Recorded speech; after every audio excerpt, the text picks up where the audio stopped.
Hola, bienvenidos a todos a este último webinar de Desafíos AgTech 2020. Hoy Pablo Rocatagliata, quien tenemos aquí presente, va a mostrarnos la API de Keras para usar en Machine Learning y cómo la podemos utilizar para este concurso en particular. Pablo es coordinador de datos en Digital House, es profesor en la Universidad de Itela y es co-founder en Ventem, ¿sí? Así que, Pablo, sin mayor preámbulo, te paso la pantalla y si hay alguna duda yo te la levanto y así contestás. Yo te paso las preguntas del chat. Bueno, bárbaro, perfecto. Ahí debería estar ya mi pantalla compartida. Perfecto, se ve bien. Chequeamos eso, perfecto, se ve bien. Me toca hoy en más o menos, un poco menos de una hora, hacer un recorrido de una gran cantidad de temas. La idea es armar, de alguna manera, un núcleo central de contenido alrededor de cómo se entrena un modelo de Machine Learning en general, y en el caso particular de imágenes, pensar algunas estrategias tanto para las capas que van a empezar a procesar esas imágenes en una arquitectura de Deep Learning, como algunas técnicas específicas para el mundo de Deep Learning, para evitar que tengamos modelos que quizás parece que funcionan con los datos que tenemos, pero que en realidad cuando después los llevemos a datos nuevos, que va a ser el momento, digamos, de la competencia, el momento de la verdad, quizás no funcionen tan bien. Son temas que por ahí nos llevarían 10 horas, la promesa es en poco menos de una hora vamos a tratar de cubrir esos temas conceptualmente, algunos en mayor profundidad que otros, por una cuestión de tiempo, pero lo que se van a llevar por un lado es la introducción a problemas en imágenes, cómo resolverlos usando Keras, van a tener algunas notebooks de ejemplo, recién les compartí en el Slack de la competencia una carpeta de Google Drive donde tienen la presentación que estoy usando ahora, el PDF, y tienen más o menos 4 Jupyter Notebooks, algunas van a ser cubiertas hoy y otras van a tocar temas que yo les voy a ir mencionando un poco más superficialmente, más hacia el final, pero creo que pueden reutilizar esos ejemplos para la competencia. La idea, por supuesto, es si todos hacen lo mismo, van a tener las mismas mejoras, pero la idea en este ejercicio no es dar una ventaja al que vino al webinar, sino tratar de que en general el promedio de las soluciones de la competencia sean, digamos, de una buena calidad y en el camino que aprendan, o espero que aprendan un montón de cosas nuevas. Al final de la presentación van a tener mi mail y mi contacto por cualquier cosa. Me olvidé de ponerlo adelante, lo voy a blanquear, me acabo de dar cuenta que no copié ese slide adelante de todo. Esencialmente están tratando de resolver un problema con imágenes, problema que posiblemente los haya llevado a empezar a inspeccionar, a tantear algún tipo de arquitectura de Deep Learning para resolverlo. En esas arquitecturas la idea es que va a haber sucesivas capas, que uno podría presentar esquemáticamente como una capa que recibe cierto tipo de inputs, ya preprocesados adecuadamente. Acuérdense, en Deep Learning no nos funciona demasiado bien como técnica para resolver este problema. Cuando uno entrega inputs donde las características de los inputs, las escalas de los inputs son muy distintas, deberían tener esos inputs, esos predictores que van a utilizar estandarizados a un rango, por ejemplo, entre 0 y 1. Eso sería un primer punto a chequear si hicimos eso. Luego de esa estandarización aparecerían sucesivas capas, que lo que van a tratar de hacer es transformar esa imagen, que uno puede pensar la imagen como esencialmente un montón de puntos, ¿sí? Depende de cuántos píxeles tenga, y una intensidad y un color para cada uno de esos puntos, y sucesivamente ir transformando esa imagen en algo más útil para al final de esta arquitectura llegar a la última capa donde obtengamos una especie de predicción que podamos comparar con lo que realmente era y después ir realimentando ese ejercicio, cambiando algunas configuraciones o cambiando valores de parámetros internos de esa arquitectura en función de que funcione mejor nuestra solución. Y para que eso suceda, de alguna manera tenemos que tener claro cómo mido si algo funciona o no funciona. Quizá en esta última etapa, cuando están probando soluciones, hay distintas alternativas. Ustedes están enfrentando un problema de clasificación, un problema donde uno lo que quiere hacer es predecir una etiqueta.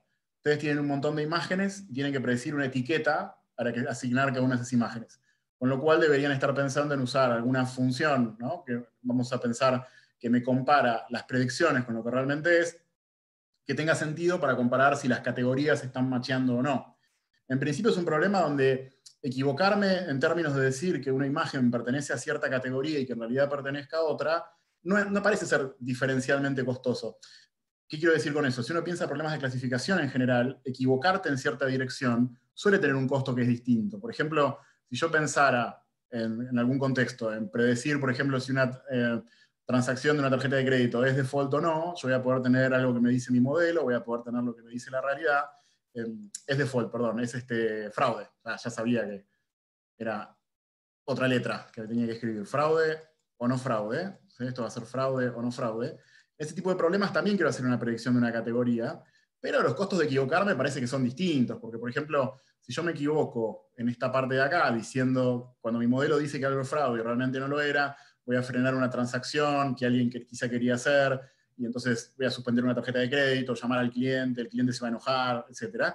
Y cuando, por otro lado, me equivoco acá abajo, diciendo que no es fraude, algo que en realidad era fraude, dejé pasar una compra que después tengo que compensar.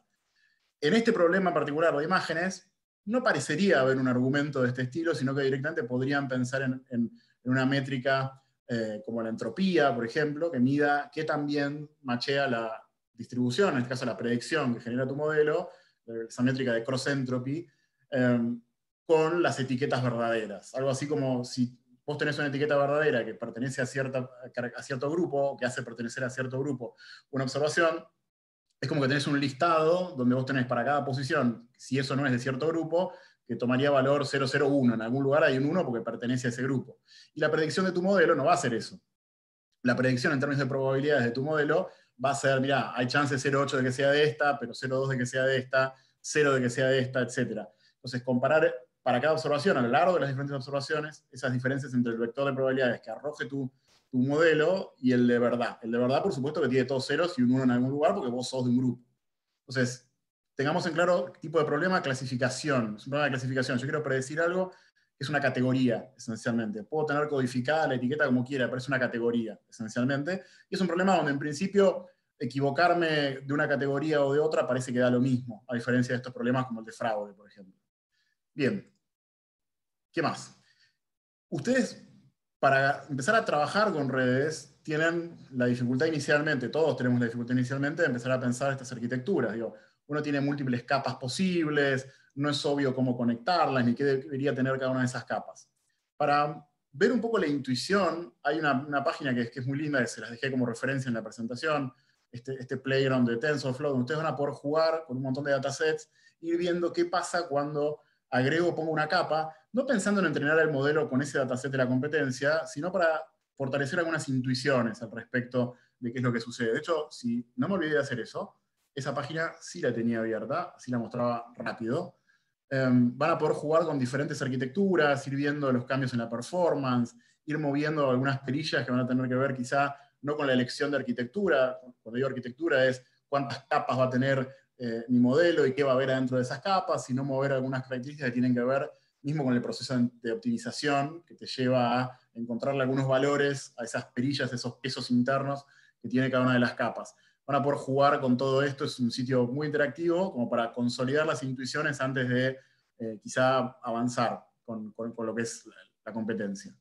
Bien, ya les mostré eso, una cosa menos de la que no me olvidé. ¿Qué más?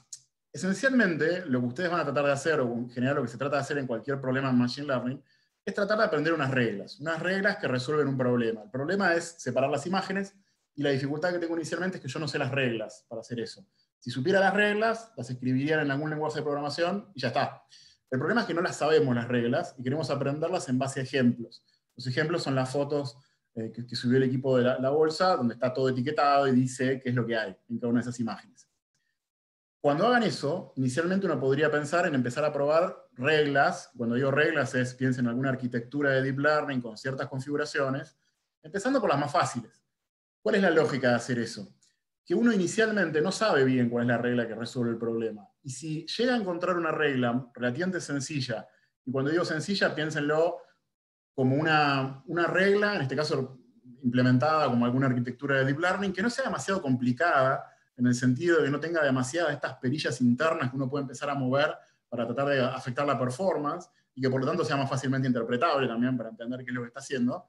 Si podemos hacer eso, resolver el problema con una performance aceptable, vamos a haber avanzado un montón y no queremos complicarnos mucho más. Ahora, lo que suele pasar es que uno arranca con una versión de las reglas sencilla, y esa versión sencilla no alcanza para resolver el problema.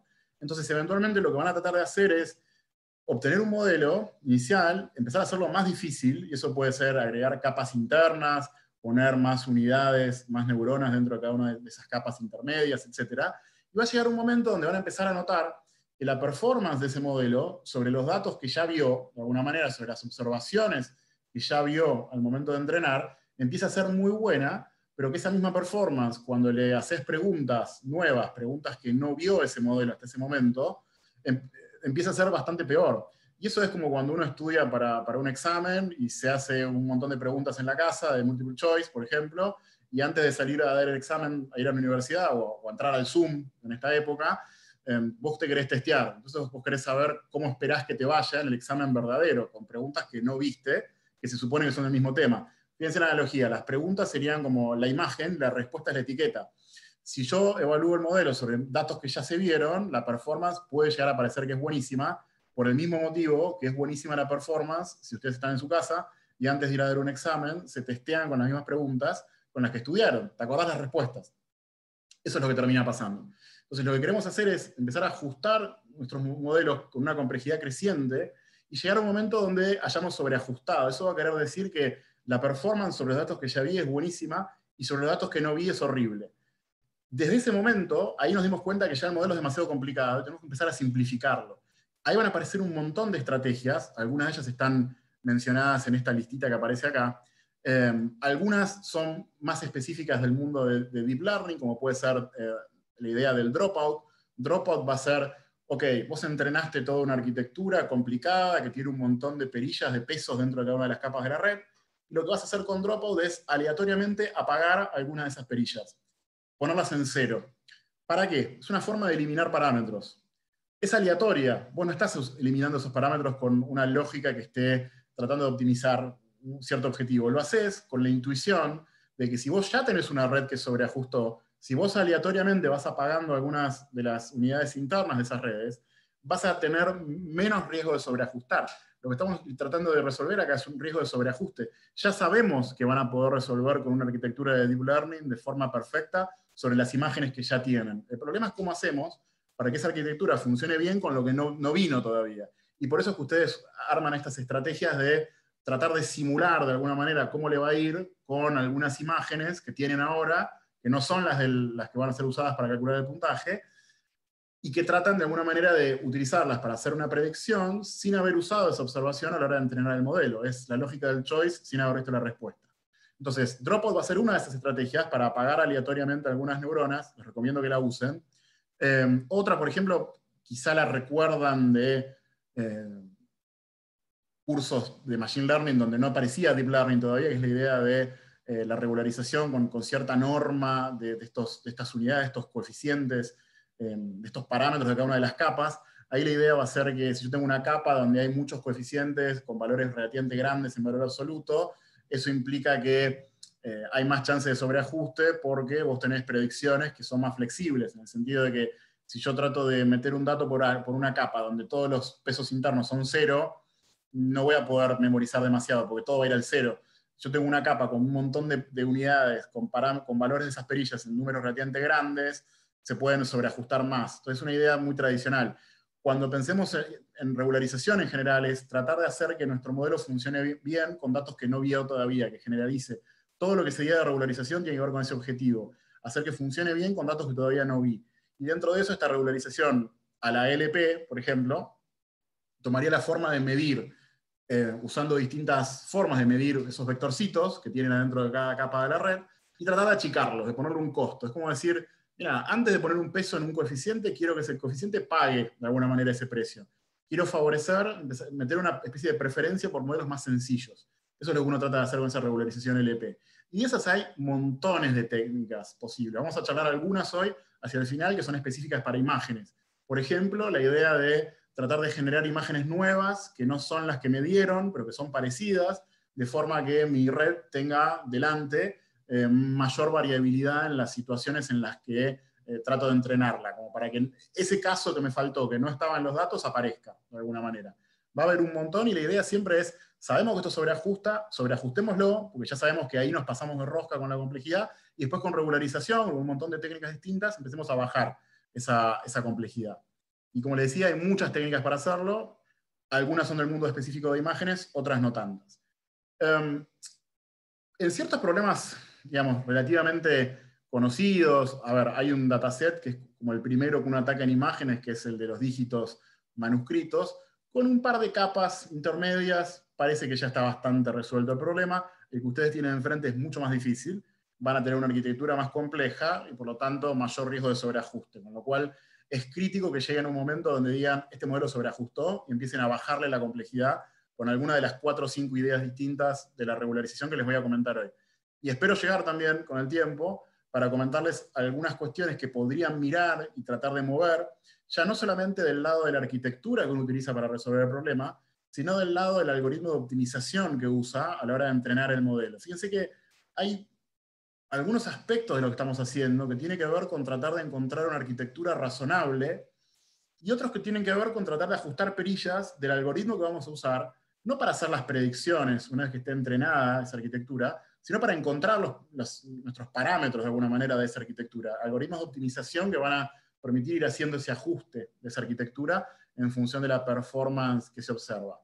Para esto, o para trabajar en esto, vamos a usar Keras, es un framework muy utilizado, está pensado para prototipar rápido y probar, no es una librería pensada para el público, si quieren, hiperespecializado, del mundo de ingeniería de software, especializado en deep learning, sino para que alguien en relativamente poco tiempo, y sobre todo en pocas líneas de código, pueda tener una idea de la performance distinta de algunas arquitecturas sobre un dataset particular. Y algo bueno que va a tener Keras es que va a tener muchos modelos preentrenados, y voy a hablar de eso en un rato también. Va a haber muchos modelos relativamente grandes para imágenes que ya van a estar preentrenados en Keras, y sería bueno tratar de explorar algunos de esos modelos preentrenados con la lógica de que si tengo un modelo preentrenado para un problema de imágenes y yo tengo otro problema de imágenes, quizá la tarea de clasificación que está al final de ese flujo de trabajo es muy distinta, porque ustedes quieren separar imágenes de cultivos y un modelo de imágenes puede haber estado entrenado para separar otro tipo de conceptos.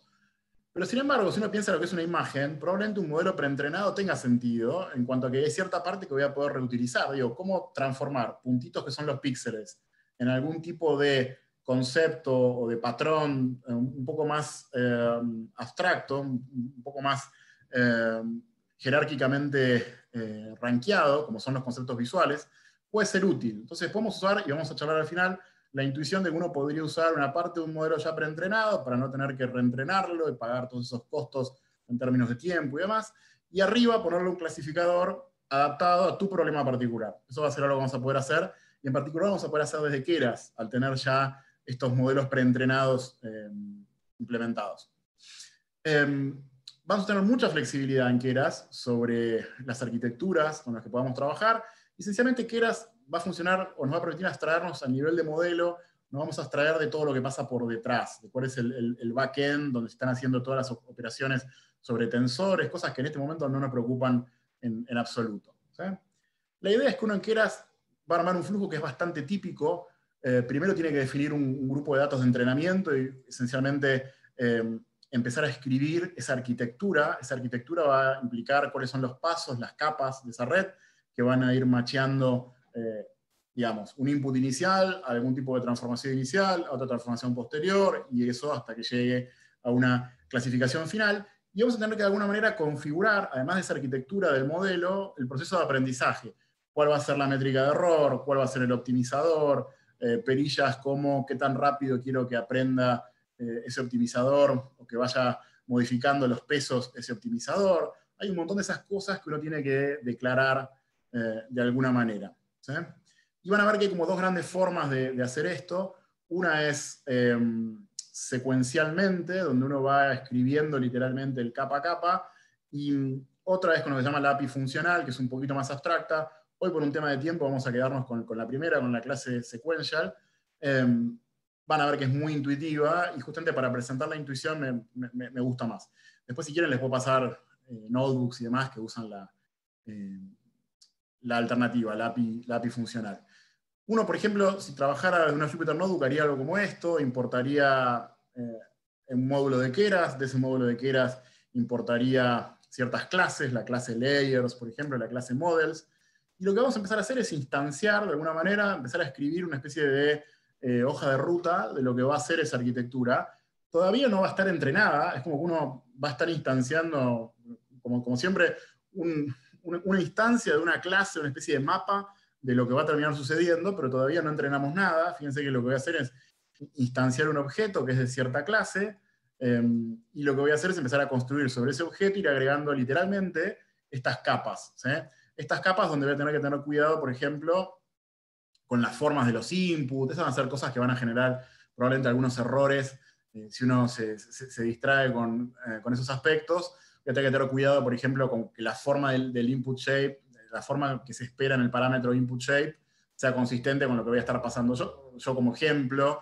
Ustedes van a estar trabajando con imágenes, con lo cual van a tener un input shape que depende de algo así como cuántas observaciones tengo y después de el ancho, ¿no? En términos de píxeles y el alto en términos de píxeles de cada una de las imágenes, y también de cuántos canales distintos tengo una imagen, ¿no? Si uno tiene una imagen codificada como RGB, va a tener 3 canales, donde para cada punto hay una intensidad de color de rojo, verde, etc. ¿no? Si es una imagen gris, por ejemplo, o que va a estar codificada como una tonalidad de gris, va a haber un solo canal de color en ese caso. Y después de estas capas intermedias, vamos a ir escribiendo, que de alguna manera reciben, por ejemplo, esta capa está recibiendo cierto input y lo que está diciendo es cuántas van a ser las unidades internas que tiene y cuál va a ser la función que se va a usar para transformar cada uno de los inputs de la salida. Va a ser la función ReLU, suele ser algo así como el máximo entre 0 y X. Y al final de esa capa, o luego de esa capa, va a venir otra capa, donde lo que voy a agregar es una especie de clasificador, que siempre tiene que ir al final, ¿no? Que va a ser la capa que, por ejemplo, va a arrojar, si uno tiene 10 dígitos manuscritos, hay 10 opciones distintas para esa predicción final, o sea que cualquier output de esa capa debería ser un vectorcito con 10 posiciones, y esas posiciones van a venir de aplicar una función que se llama softmax, que es la que se suele usar cuando uno tiene problemas de clasificación con múltiples clases, y esencialmente lo que hace es darte un vector donde para cada observación te pone la probabilidad de que vos seas de cada uno de los grupos. Va a ser bastante intuitivo, y antes de ir a entrenar nada, como les decía, tenemos que también especificar algunas perillas del proceso de entrenamiento. Y típicamente va a haber todo un módulo de optimizadores en Keras, donde van a poder usar RMSprop, Adam, sin tener que preocuparse por implementarlo ustedes. Lo que tienen que hacer de alguna manera es declarar, así como declaramos la arquitectura de la red, declarar esa configuración del optimizador.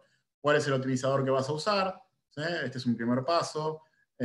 ¿Cuál va a ser la función de pérdida que vas a estar usando? ¿Cuál va a ser la forma de poner un puntaje? Rankear esos outputs de las distintas soluciones. Bien, déjame que borro los dibujitos. ¿Qué estoy haciendo? Ahí va. Bien.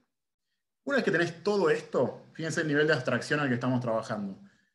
Model dijimos que era un objeto, que bueno, es una instancia de cierta clase de objeto, y bueno, una vez que tenés configurado quién es el input, quién es el output, cuál es la arquitectura de la red, y todas las características del optimizador, luego lo que tenés que usar es un método que se llama fit, que se ocupa por vos de manejar el momento de entrenamiento en función de ciertos datos que vos utilices, de cierta configuración de un modelo que hay que ir a entrenar, y entrenar quiere decir encontrar los numeritos de los parámetros en cada una de las posiciones, y por otro lado también le terminás indicando el tamaño, por ejemplo, de cada uno de los batches. Esto se va a entrenar en bloques de observaciones.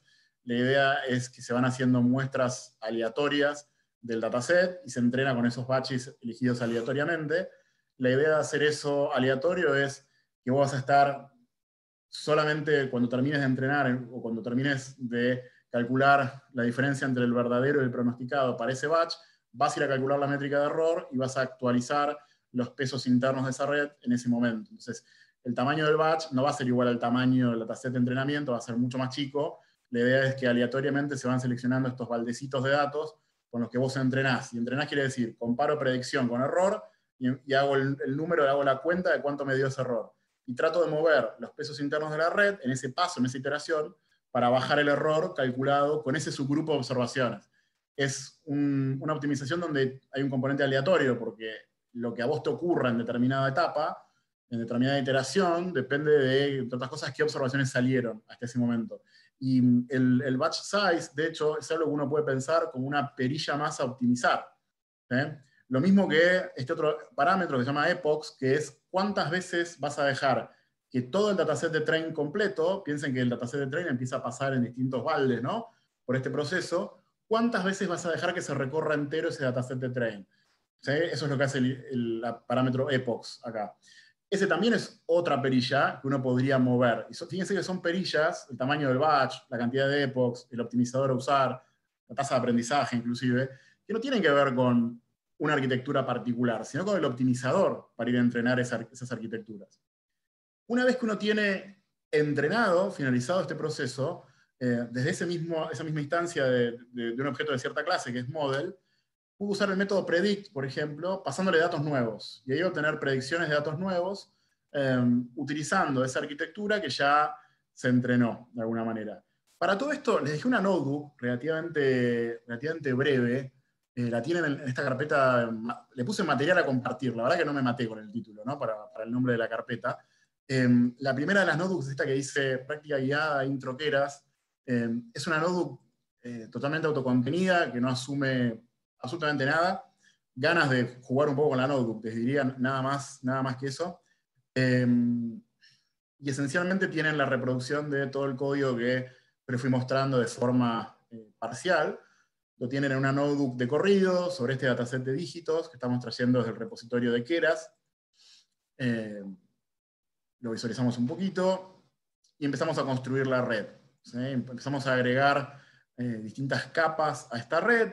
Quizá algo nuevo que no les mostré en los slides es que uno cuando tiene esa red construida tiene un atributo que es summary, con el que puede acceder muy rápido a una visión de las capas, los inputs y outputs, los tamaños, los inputs y outputs de cada una de las etapas, y la cantidad de parámetros que hay en cada una de esas etapas, o capas, podemos decir mejor, de la red, como para ir teniendo una noción de qué es lo que estamos haciendo. Se pierde bastante rápido, ¿no? la visión de lo que estamos haciendo.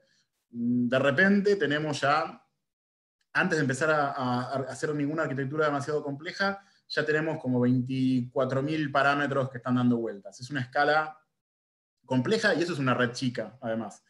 Como les decía, vamos a compilar nuestro optimizador. Acá hay algunas cuestiones que podrían revisar. A riesgo de pisarme a mí mismo con lo que tenía para el final, y quizá lo voy a hacer. Otra cosa que les dejé en las referencias más adelante es una pequeña nota bastante divertida sobre distintos algoritmos de optimización, donde hay una tablita bastante simpática. Y más allá de la tablita, que está al final, lo que me gustó de esta referencia es que pueden empezar a jugar con un dataset simulado, ir moviendo todas esas perillas del algoritmo de optimización y empezar a entender qué es lo que está pasando. Al final de todo esto, si no recuerdo mal, claro que sí, acá estaba, tiene una pequeña tabla comparativa de los optimizadores, para que sepan que uno podría cambiar el optimizador también. Y eso es algo que es otra perilla que podemos jugar y mover en el ejercicio. No tenemos que dejar el default de Keras, por ejemplo. Podemos jugar y cambiar el optimizador a alguna variante. Les diría que antes de hacerlo, o mientras lo hacen, si pueden repasar un cachito, aunque sea los bullets, no hace falta ir a leer los papers originales, pero con los bullets que tienen acá en la referencia de cada uno de los optimizadores, creo que van a aprender un montón y empezar a entender un poco más el problema. No es solamente invocarle de alguna manera a la arquitectura, tengo que invocarle también y adaptar bien el proceso de optimización para llegar a esa arquitectura. Son dos cosas que tengo que resolver, no es solamente encontrar la mejor arquitectura. Yo podría tener, de alguna manera, podría haber adivinado, imagínense que tengo un gurú, aparece un gurú, no tengo tantos efectos especiales, pero aparece un holograma ahora atrás mío que me dice, mira, la arquitectura verdadera es esta. Y no me resuelve el problema, porque me falta ir a encontrar todos los pesos, los ponderadores internos de esa arquitectura, y para hacer eso voy a resolver un problema de optimización. Entonces el optimizador pasa a ser relevante también, sobre todo en este tipo de problemas. ¿Bien? Bien, espero no haberme olvidado de nada, estaba acá, notebook 1. No hay mucho más en esta notebook. Después van a tener en la notebook también para que jueguen y lo tengan ya listo, algunos ejemplos sobre cómo se transforman, por ejemplo, las columnas de categorías que vos podías tener en las etiquetas, o cómo se transforman los píxeles originales para estandarizarlos y que estén todos que todas las columnas originales, los predictores estén en un rango de 0, 1. Este tipo de cosas van a estar resueltas dentro de esta notebook. Así que si la pueden mirar, y como veo que venimos de tiempo, les pediría si la pueden mirar. y creo que van a avanzar un montón. Hasta acá lo que tenemos es, planteamos el problema, cuál es la función objetivo, eso ya lo tenemos más claro, que tengo que pensar la arquitectura, tengo que pensar el optimizador también, lo vamos a resolver con Keras, empezamos a armar arquitecturas sencillas en Keras y a tener un modelo ya compilado, disponible para entrenar. Tenemos cuidado con la estandarización de los predictores, además. Y ahora lo que nos falta es empezar a charlar un poco algunas cuestiones específicas del problema de visión por computadora.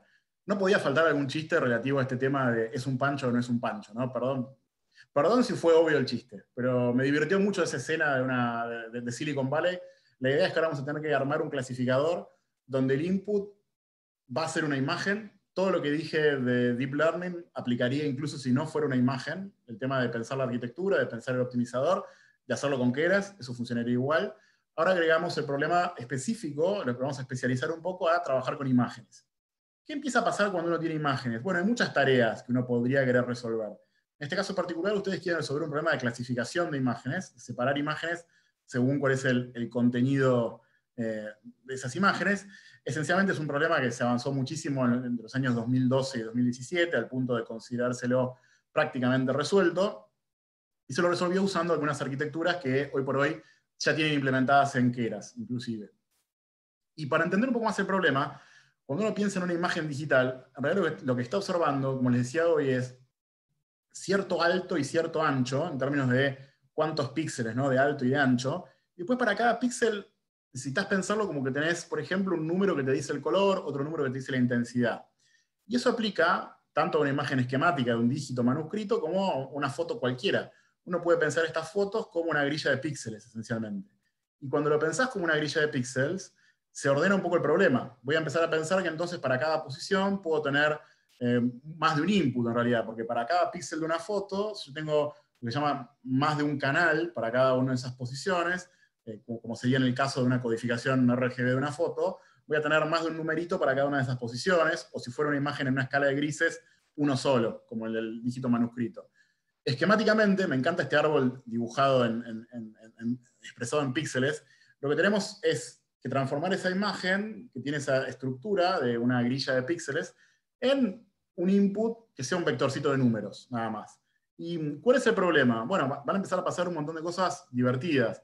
Por ejemplo, esta imagen que yo les estoy mostrando, en términos de ponerme los colores y las intensidades en un vector, se podría representar como esto que está aquí, si uno tratara de agarrar todos los píxeles y ponerlos uno al lado del otro para armar un vector.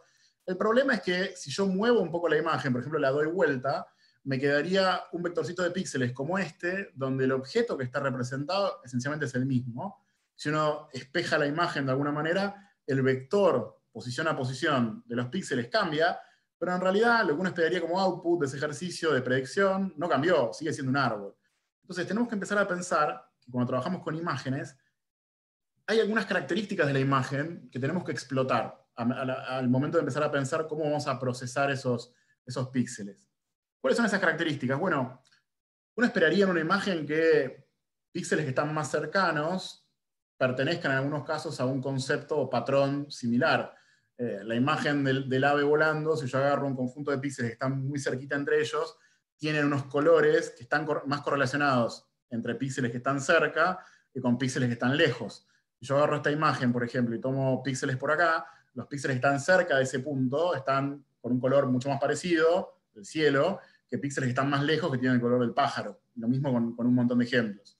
Entonces queremos de alguna manera usar esta lógica de las propiedades locales, ¿no? Una imagen la podemos empezar a pensar, o un concepto visual lo podemos empezar a pensar como que arranca con un patrón que va a ser muy local, muy específico a una zona de la imagen, y que sobre esos patrones iniciales que encontremos, bien específicos, bien locales, vamos a empezar a construir conceptos. Entonces, adaptémonos a que, o recordemos, que cuando uno hace problemas de visión por computadora, hay una jerarquía visual de alguna manera. Uno empieza por grupos de píxeles cercanos que representan un borde, y después recombina esos bordes en un objeto que es más abstracto, está más cerca del concepto que nosotros estamos tratando de asociar a cada una de las imágenes.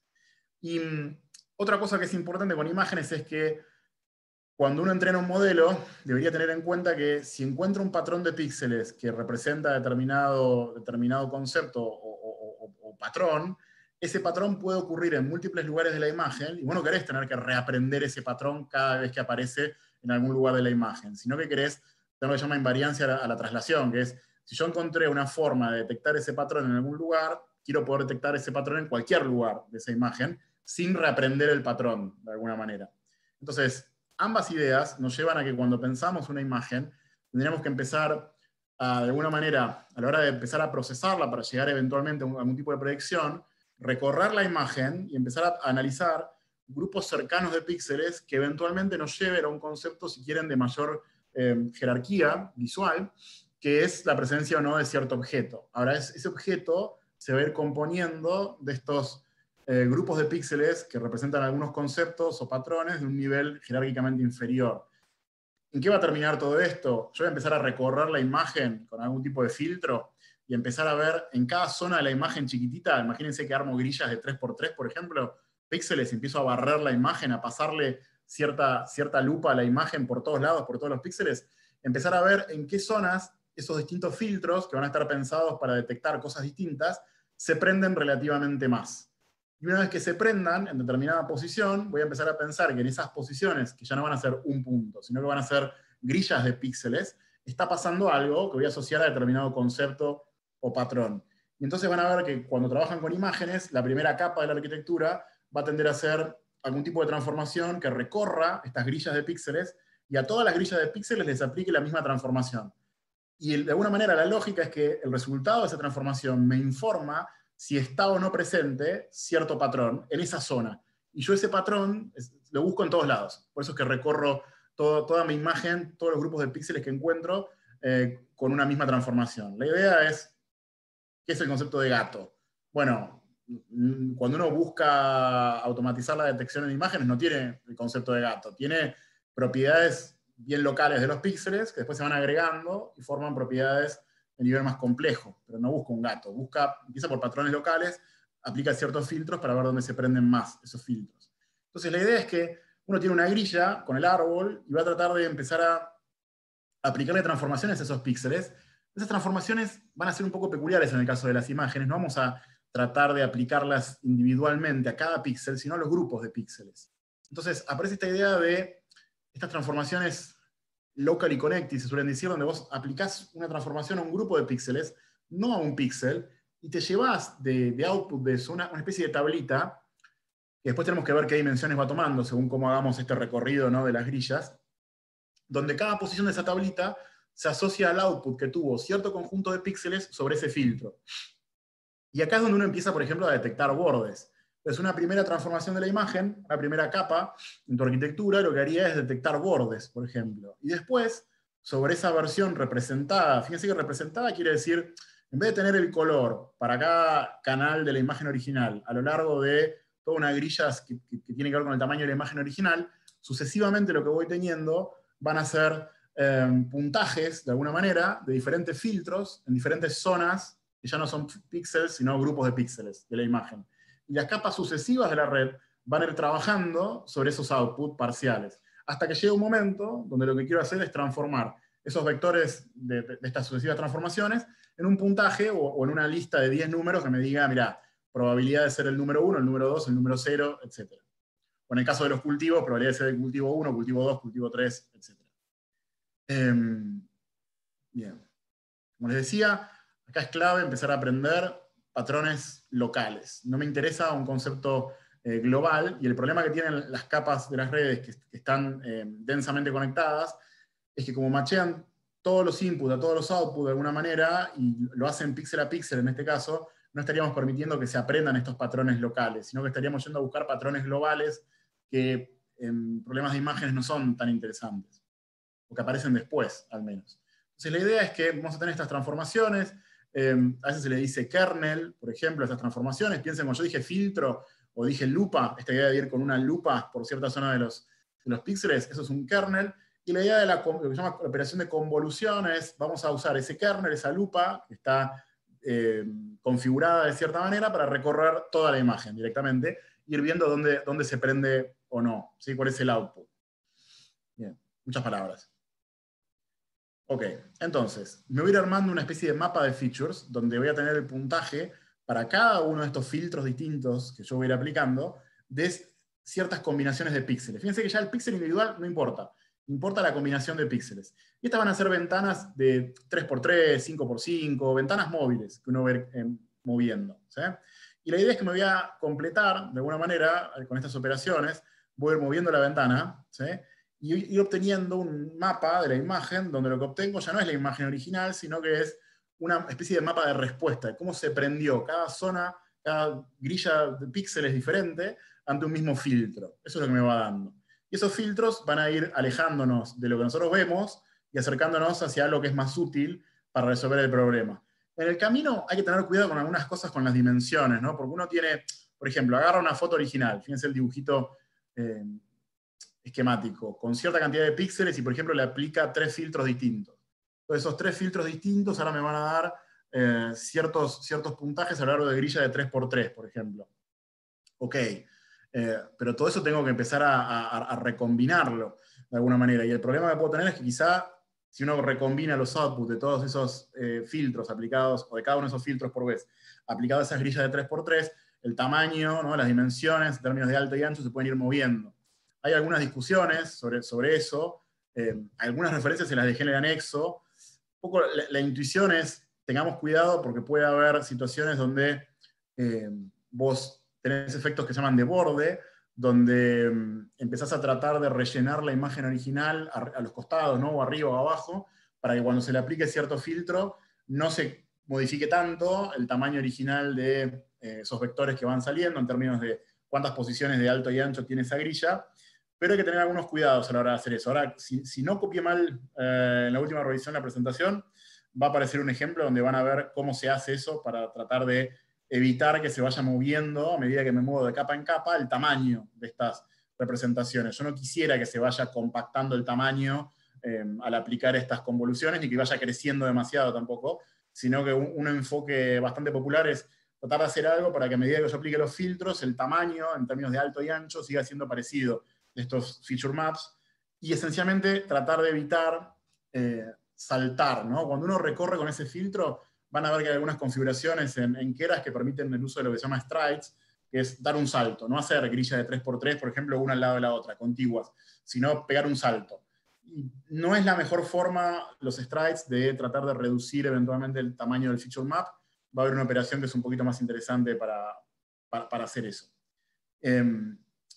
Una configuración que puede ser interesante a la hora de hacer esas convoluciones es lo que se llama Same Convolution, que lo que hace es automáticamente tratar de rellenarte un poco. Ven que, por ejemplo, está la imagen original y aparecen algunas cositas en gris, ¿no? Esos serían como píxeles nuevos que se agregaron, a los que típicamente se les pone algún valor, por ejemplo 0, con la idea de que a medida que vos hagas tus convoluciones, estos feature maps tengan un tamaño que sea relativamente constante hasta que llegue el momento en el que vos decidas que se achiquen, pero no que se vayan achicando, se vayan agrandando, solamente por el hecho de cuántas transformaciones de estas hiciste. Y uno va a tener, de alguna manera, estos features map a lo largo de diferentes canales, ¿sí? Para las observaciones. Dicho esto, yo recién les dije, quizá va a haber un momento donde sí vos quieras achicar la dimensión del feature map. Eso lo que se llama un downsampling. Eso lo vas a hacer con unas capas que se llaman pooling layers. Voy a tener un dibujito muy simpático acá está, que lo que hacen es tomar cierta grilla y reducirla. ¿Cómo la reducen? Bueno, imagínense que yo agarro el cuadrante de acá arriba a la izquierda, por ejemplo, agarro estos 4 números, y te digo, mira, voy a aplicar una transformación a un grupo de píxeles, ¿sí? o un grupo de resultados de la transformación anterior. Y lo que quiero ver de alguna manera es, en esa zona, en esa parte del feature map, ¿cuál es la característica que está siendo más destacada, de alguna manera? Entonces, por ejemplo, miro esa zona y digo, a ver, parece que lo que más se prendió en esta zona es, si miran las posiciones, sería el número más grande es el 20, acá el número más grande es el 30, acá es el 112, parecen colectivos, ¿no? Y acá abajo es el 37. Si yo hiciera un promedio de esos puntajes, tendría que promediar estos 4 números, me da 13, y promediar estos 4 me da 20, estos me da 8, estos me da 79. ¿Cuál es la lógica de esta operación de pooling? Uno tiene en una determinada grilla un montón de canales que están prendidos de alguna manera y que indican la presencia o ausencia en cierta magnitud de un patrón o de cierto concepto.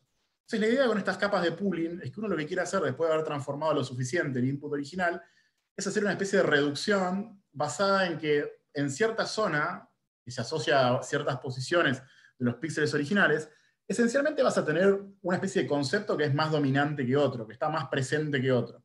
Entonces estas capas de pooling, en particular con la operación max, de máximo, asociada, lo que hacen es, para distintas zonas, digamos, de la imagen original respectivamente transformada, elegir cuál es el canal, de alguna manera, cuál es el concepto que parece ser más dominante, más presente en esa zona. Y eso va a ser muy útil, porque uno pensaría que en una imagen, en determinada zona de píxeles, predominantemente va a haber un objeto u otro, de alguna manera. Entonces, en las arquitecturas que van a probablemente usar en Keras, van a ver que de vez en cuando van a aparecer estas capas. Uno empezaría, por ejemplo, con estas capas convolucionales para tratar de ir barriendo la imagen y recorriéndola a lo largo de diferentes canales en base a cierto input, ¿sí? Cierto input que va a tener unas dimensiones iniciales que dependen, entre otras cosas, de las dimensiones de altura y ancho, ¿no? De la imagen original que ustedes tengan, y esto va a ser sucesivamente transformado. Por supuesto que ustedes pueden jugar y pensar cuántas capas de convolución usar, qué tamaño quiero que tengan, cuántos canales, de alguna manera, quiero que tengan cada una de estas convoluciones. Piensen que la cantidad de canales o de filtros que puede tener una convolución es otro parámetro a utilizar. Por ejemplo, yo acá estoy utilizando estas barridas de 3x3 píxeles, estoy recorriendo, pero estoy generando a partir de cierto input 32 filtros distintos. Entonces, la primera de las convoluciones está barriendo la imagen original con ventanas móviles de 3x3 y sacando 32 resultados para cada imagen, de alguna manera, para cada zona de los píxeles.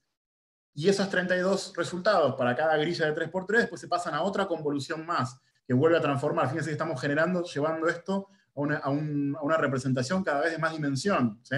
Tengo 64 salidas para cada grupo de 3x3 de píxeles cuando llego hacia la segunda capa. Bien, puedo hacer un resumen para ver, fíjense cómo ya empezó a crecer acá la cantidad de parámetros. Estamos en el horno. Me había olvidado que puso el gato, por eso habrá notado, me reía. Bien. Ok. Problema de esto, empieza a crecer. Entonces, en algún momento nos gustaría hacer esta operación de pooling, que les dije, para lograr hacer un downsampling que tenga, o que implique menos parámetros que estén dando vueltas.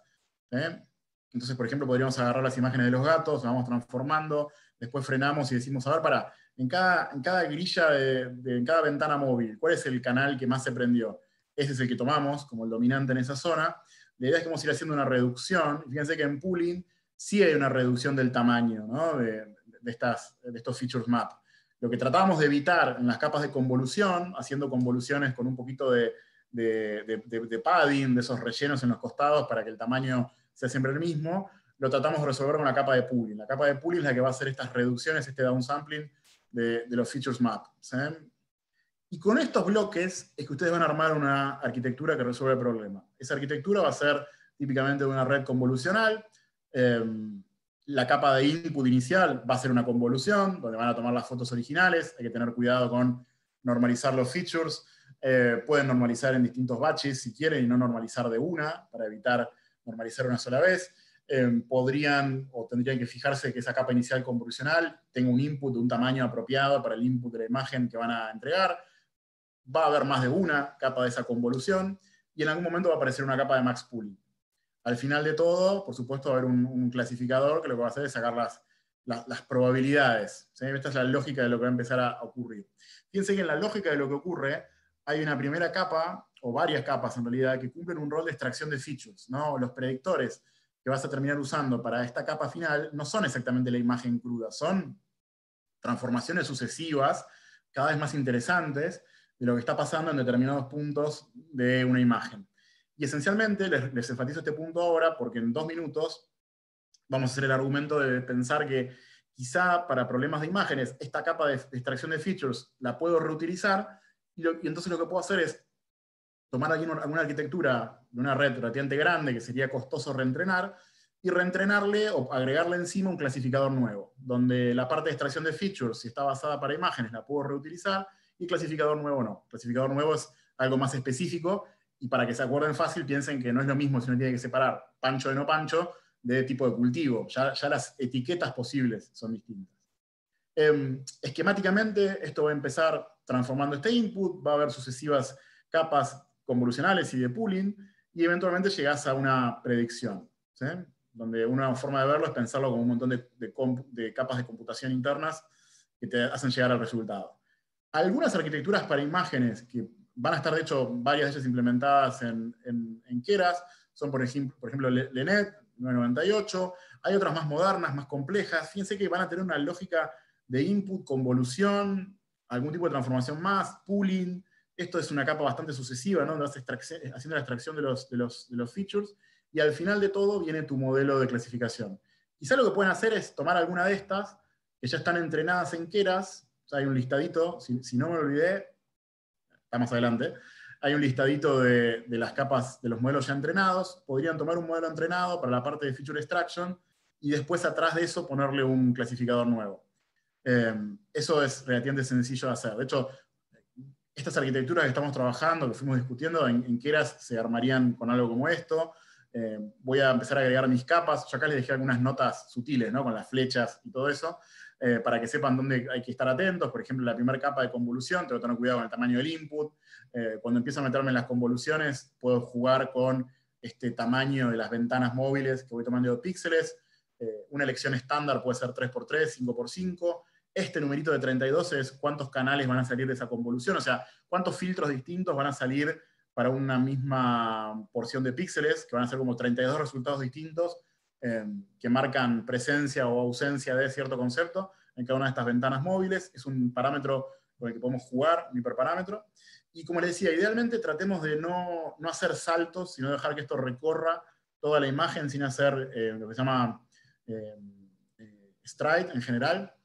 Dejemos que ese momento de reducción venga más adelante, cuando uno hace el max pooling. Cuando uno hace la operación de max pooling, ahí sí vamos a hacer un downsampling furioso, pero dejémoslo para ese momento, no lo hagamos inicialmente, salteándonos algunas ventanas en la primera convolución. Y fíjense que si uno va con el atributo summary, hace una especie de resumen de cómo quedó configurada esa arquitectura antes de entrenar, puede ir monitoreando los shapes, ¿no? De cada uno de los input y output de cada una de las capas, y esencialmente ve cómo van cambiando las dimensiones, ¿no? Cómo se va achicando a medida que avanzo en la profundidad. Cuando estoy más cerca de la última capa, donde ya sale una predicción que es un número, ¿sí? Algo que tendrían que tener en cuenta cuando lleguen al final y traten de hacer esa predicción, recuerden que los outputs de las capas anteriores van a ser unos tensores relativamente complicados. La idea es que uno tendría que transformar todo eso a unas dimensiones que sean apropiadas para una capa que espera recibir un numerito al lado del otro. Entonces ahí va a haber que aplanar de alguna manera esos outputs de las capas anteriores, llegando a la última, que es esa que tengo identificada acá, que es layers, porque agregamos una capa densa al final, que tiene 10 unidades. ¿Por qué? Porque cada una de esas unidades me da la probabilidad de ser de cada uno de los grupos, ¿sí? Van a entrenar su red, ¿sí? Acuérdense que para qué hacer pooling y para qué no hacerlo, y el pooling que vamos a hacer es de tipo max, para agarrar la señal más informativa sobre la presencia de un concepto en determinada grilla de los píxeles, y luego lo de siempre, vamos a compilar y entrenar, ¿sí?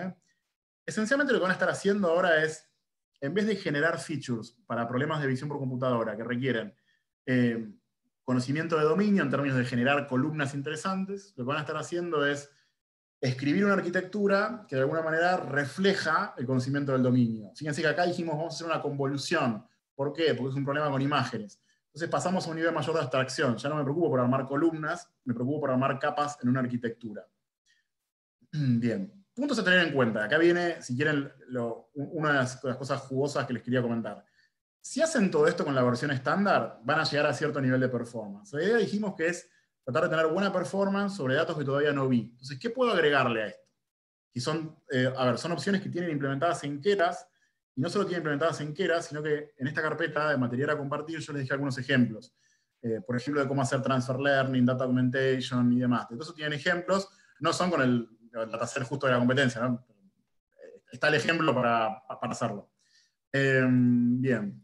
¿Qué van a poder hacer con esos ejemplos? Bueno, por un lado tenemos que combatir de alguna manera el overfitting, y eso lo podemos pensar en dos niveles, algunas cuestiones que tienen que ver con cambios en la arquitectura o en los valores de los parámetros, y por otro lado con algunas cosas que tienen que ver con cambios en la optimización que hacemos. Este link que aparece aquí de optimización es el que les comenté hace un ratito, donde tienen la referencia de los tipos de algoritmos de optimización, algunas conclusiones sobre dónde o cómo mover la tasa de aprendizaje de tu algoritmo, etc.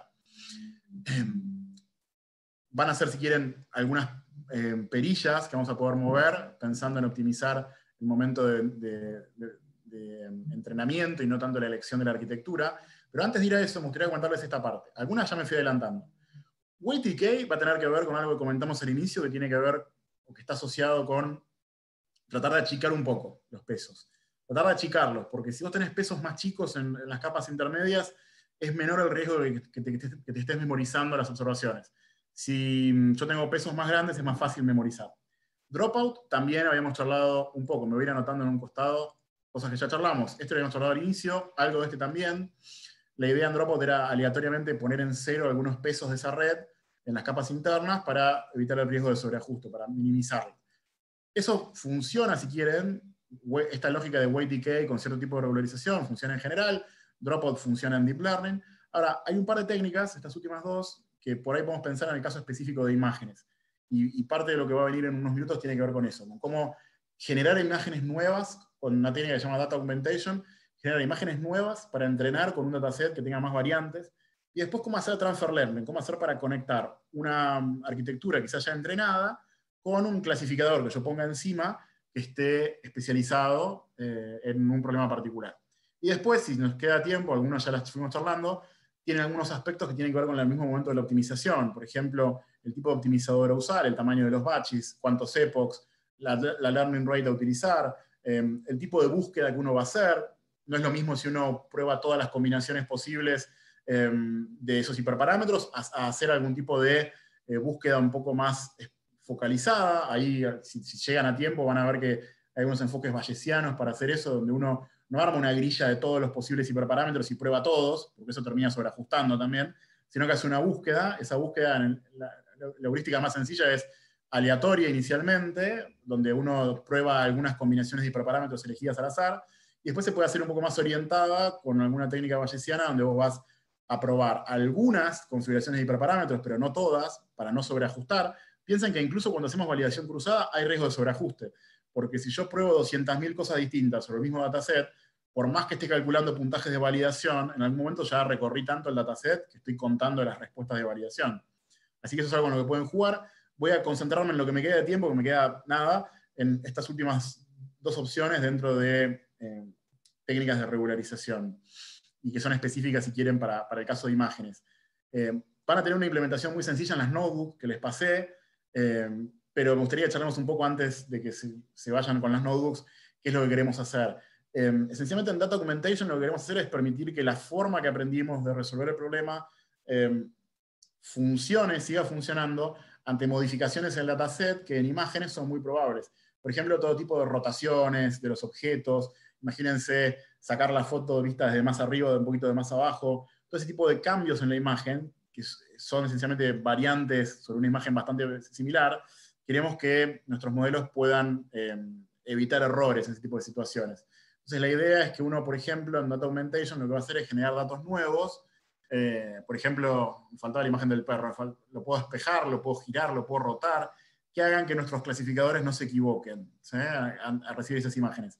Van a tener una implementación en la notebook donde lo que hacen es aleatoriamente cambiar algunos píxeles. Y esos cambios aleatorios en los píxeles, que podemos hacer nosotros, ¿no? Es cuestión de recorrer la imagen e ir tirando cambios aleatorios en los píxeles, van a permitirte generar nuevas imágenes para aprender. Por supuesto que hay técnicas más sofisticadas para hacer esto, para generar imágenes nuevas, pero esta es bastante intuitiva y creo que les puede servir, ¿sí? La otra es la idea de transfer learning, donde lo que vamos a tratar de hacer es separar de alguna manera o reutilizar un modelo que ya vino entrenado, que por ahí tiene esas capas de convoluciones y de pooling, que vino entrenado para cierta tarea de visión por computadora, y queremos reentrenarlo agregándole encima un clasificador que esté alineado, que esté especializado en nuestro problema, pero dejando más o menos congeladas o casi sin tocar esas capas iniciales de la convolución. ¿Por qué? Y porque convoluciones que permiten detectar objetos, uno podría pensar que en esas primeras capas van a ser bastante reutilizables, porque esta lógica de recorrer la imagen, los píxeles, ir haciendo los features maps sucesivos y demás, aplica a un montón de tareas de visión por computadora, no solamente a clasificar cultivos, por ejemplo. Entonces la idea va a ser que podemos agarrar una red preentrenada, utilizar esa capa de extracción de features como viene, ¿sí? La vamos a dejar congelada completamente, y encima de eso le vamos a agregar, con esa sintaxis que vimos hace un rato, de agregar capa de tantas unidades, de tipo softmax, etc., una capa final donde esté nuestro clasificador. ¿Sí? Esa va a ser la lógica para la extracción de features. Y después, si todavía quieren seguir mejorando la performance, lo que podrían hacer es quizá ser menos estrictos acá con lo que dejamos congelado. Acá en principio dejamos congelada toda la parte de extracción de features, ¿no? Todas esas capas convolucionales que teníamos al inicio. Quizá lo que podríamos hacer es descongelar algunas de esas capas o agregar alguna capa convolucional más y reentrenar ese pedacito. En Keras va a ser muy sencillo, y lo tienen en la notebook que les dejé en la carpeta, algunos ejemplos sobre cómo se congelan y descongelan capas a la hora de entrenar. Uno puede, al momento de usar el método fit, setear una configuración donde cierta capa no se toque. Y eso está bueno porque esa capa inicial tiene ciertos pesos que están pensados para extraer información de imágenes, y vos los querés dejar fijos, no lo querés volver a mover, porque si los movés, de alguna manera estás como perdiendo lo que se aprendió en esas capas iniciales que aprenden conceptos bastante generales. ¿Bien? Así que la idea es que uno puede jugar, incluso pueden jugar con qué es lo que descongelan. No es que tienen que descongelar todo o nada. Puedo descongelar algunas capas, cuanto más descongele, el problema que tengo es que cada vez estoy más cerca de volver a reentrenar todo, y ya sabemos que eso va a llevar tiempo y recursos. Algunas arquitecturas que ya tienen preentrenadas que podrían serles útiles para estos problemas con imágenes, donde esencialmente ustedes podrían usar la arquitectura entrenada y encima de eso montar un clasificador especializado para la tarea que ustedes tienen que resolver. ¿Sí? Y una más, que casi me olvido también. Otra cosa que se puede hacer, como les decía, es cuando uno normaliza inicialmente los inputs, quizá en vez de normalizarlo de una, lo puede normalizar por batches también. Y eso es otra forma de regularizar, de alguna manera.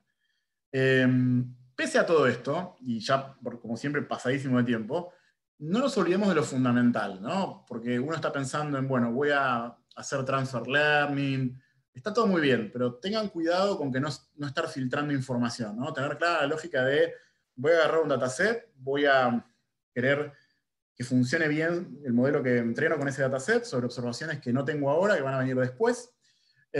Y para hacer eso, cada vez que muevo hiperparámetros, lo que voy a hacer es hacer una validación cruzada a lo largo de mi conjunto de entrenamiento y hacer competir modelos. Y eventualmente voy a encontrar una configuración de hiperparámetros que funciona mejor que otras configuraciones de hiperparámetros.